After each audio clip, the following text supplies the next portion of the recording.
Pag-usapan natin ang reaksyon ni Pacquiao patungkol sa pagpanaw ng isa sa pinaka mahusay na sports journalist.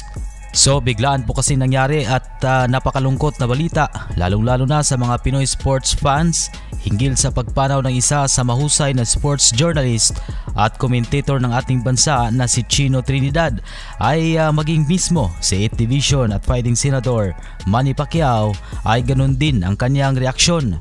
Makikita sa kanyang official Facebook page kung saan nakalagay ang mensahe patungkol sa paglisa ni Trinidad. Sobrang nalulungkot umano dito ang ating pambansang kamao na si Manny Pacquiao nang dahil sa biglaang pagpanaw po ng kanyang matalik na kaibigan. Isang tunay na makabayan daw si Chino at hindi lang isang journalist na laging pinaglalaban ang Philippine sports dahil sobrang mahal daw ito ni Chino. Nakapagbibigay daw ng inspirasyon sa bawat Pilipino ang pagiging tapat at hindi matatawarang dedikasyon ni Trinidad. Papansin nga natin na napakadami ng malaking laban ng ating pambansang kamao na si Chino Trinidad ang nag-cover. Kaya mas lalo noon exciting panuorin ang mga laban ni Pacquiao. At ito pa ay napapasigaw sa tuwing umatake na si Pacman, sa tuwing gugulpihin na ng husto ang kalaban sa kanyang mga malalakas na mga suntok, lalong-lalo na ang mga kombinasyon. Ito na naman, grabe ang ganda kinito. Nakatago.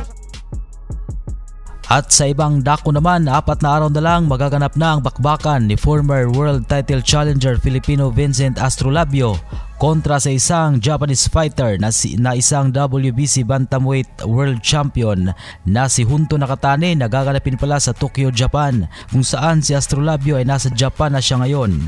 At pinakita ang live training na ni Astrolabio kasama si Coach Nonoy Neri.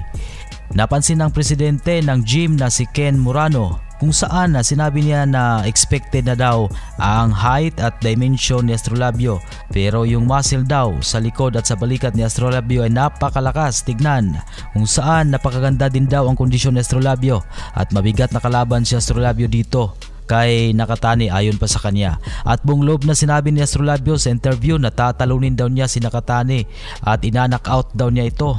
At kumuha pa sila ng Japanese boxer na makasparing na kasing tangkad lang umano ni Nakatane. Pagmamalaki pa ni Astrolabio na handang-handa na daw siya sa laban at malaki ang tiwala ni Astrolabio na makaka-upset siya sa Sabado dahil nagbigay daw sa kanya ng advice ang 8th Division World Champion ng boxing na si Manny Pacquiao at sa kanya na lang daw kung ano yon dahil sekreto lang daw sa kanya. Sinabi pa niya na sa July 20 daw makikita at habang si Nakatane naman ay hindi nagpatinag, sinabi ding ina-knockout daw niya si Astrolabio, ipapakita daw niya sa mga fans. At ayon din sa mga Hapon na hindi daw sila nagkukumpiyansa dahil sa palagay daw kasi nila ay mahihirapan si Nakatane sa laban na ito at hindi ito magiging madaling laban katulad sa inakala ng karamihan.